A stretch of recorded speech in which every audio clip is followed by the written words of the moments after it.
শান্তিপুর নৃসিংহপুরে ত্রিকোণ প্রেমের জেরে মৃত্যু যুবতীর। ঘটনায় দোষীদের শাস্তি চেয়ে থানার দ্বারস্থ মৃতার পরিবার। ঘটনায় পলাতক অভিযুক্ত প্রেমিক। নদিয়ার শান্তিপুর থানার সাহেবডাঙ্গা আশ্রম পাড়ার রহস্যজনকভাবে আত্মহত্যার পিছনে রয়েছে প্রণয়ে ঘটিত কারণ। তথ্য প্রমাণ সহ থানার দ্বারস্থ কন্যাহারা পিতা। ঘটনায় দোষীদের শাস্তির দাবি করেছেন মৃত কন্যার বাবা দীনেশ বিশ্বাস।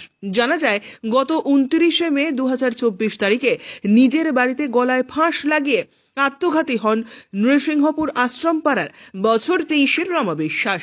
তারপর শান্তিপুর থানার পুলিশ মৃতদেহ উদ্ধার করে ময়না তদন্তের জন্য রানাঘাট পুলিশ মর্গে পাঠায়। যদিও তখন পরিবার জানিয়েছিল কি কারণে এই ঘটনা ঘটল তা তাদের কাছে অজানা। যদিও পরবর্তীতে মৃত রমা বিশ্বাসের বন্ধু বান্ধব সামাজিক মাধ্যমে একাধিক পোস্ট করেন।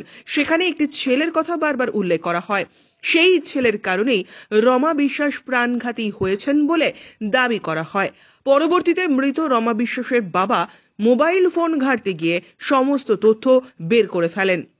তারপরেই সমস্ত তথ্য নিয়ে রমা বিশ্বাসের বাবা শান্তিপুর থানার নৃসিংহপুর বাজার পাড়ার নিবাসী, পেশায় মুদি দোকানের মালিক রঞ্জিত মণ্ডলের ছেলে রাজ মণ্ডলের ওপর এক যুবতীর বিরুদ্ধে রমা বিশ্বাসকে আত্মহত্যার প্ররোচনা দেওয়ার অভিযোগ তোলেন।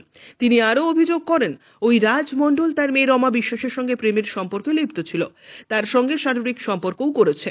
পরবর্তীতে এলাকারই আরেকটি মেয়ে, যার নাম তিয়াশা চন্দ্র, তার সঙ্গে প্রেমের বন্ধনে আবদ্ধ হয় এবং রমাকে ঠকানোর চেষ্টা করে।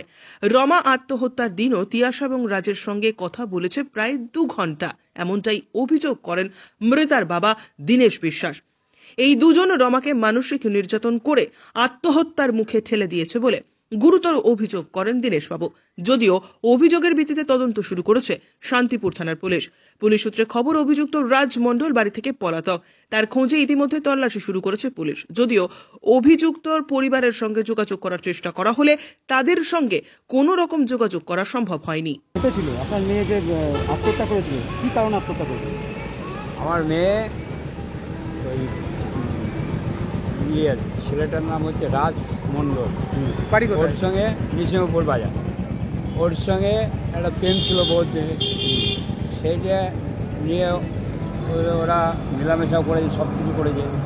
তারপরে হঠাৎ আবার ওই ছেলেটা অন্য একটা মেয়ের সঙ্গে যোগাযোগ হয়েছে, যেভাবে যাই হোক হয়েছে। দিয়ে এই যেদিন মারা গেছে সেদিন সারা রাত ওকে ফোন করে জ্বালাতন করেছে, নির্যাতন করে, মানে মানসিক নির্যাতন করেছে। ও বাধ্য হয়েছে। এই যে প্রেমের ঘটনা ছিল, আপনারা কি জানতেন না? আমরা একটু জানতাম, কিন্তু আমি তো বাইরে বাইরে থাকি, অতটা ওর মা নেই। কে ওকে চেকটা করবে? মা তো নেই, একা। তাহলে কি এখন অভিযোগ করলেন থানায়? হ্যাঁ, অভিযোগ। কি চাইছেন? কাদের বিরুদ্ধে অভিযোগ করলেন? ওই রাজ মণ্ডল। বাবার নাম? বাবার নাম রঞ্জিত মণ্ডল। নৃসিংহপুর বাড়ি। পুলিশ কি কোনো আশ্বস্ত করলো আপনাদেরকে? হ্যাঁ, অবশ্যই। ওই মেয়েটার নামে কেউ করেছেন? যেই মেয়ের সাথে মেয়েটা ফোন করেছে বলে ফোনে আছে, তো নম্বর আছে, করা হয়েছে। প্রমাণ দিয়েছেন থানায়? কি চাইছেন এখন? শাস্তি চাই, কিচ্ছু চাই না, শাস্তি। আপনার মেয়ের নাম কি ছিল? রমা বিশ্বাস। বয়স কত? বয়স 23+। কবে ঘটিয়েছে ঘটনা? এই বুধবার ওই 2-2:30 নাগাদ হয়েছে মনে হয়। আমরা 6টার সময় দেখেছি। এই যে আজ মারা যাওয়ার পরে, এতদিন পরে, মানে 1-2 দিন পরে কেন করতে হলো?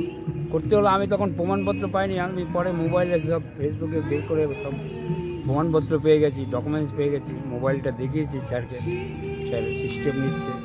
আপনার নাম? দীনেশ চন্দ্র বিশ্বাস। বাড়ি? সাহেবডাঙ্গা আশ্রমপাড়া, নৃসিংহপুর।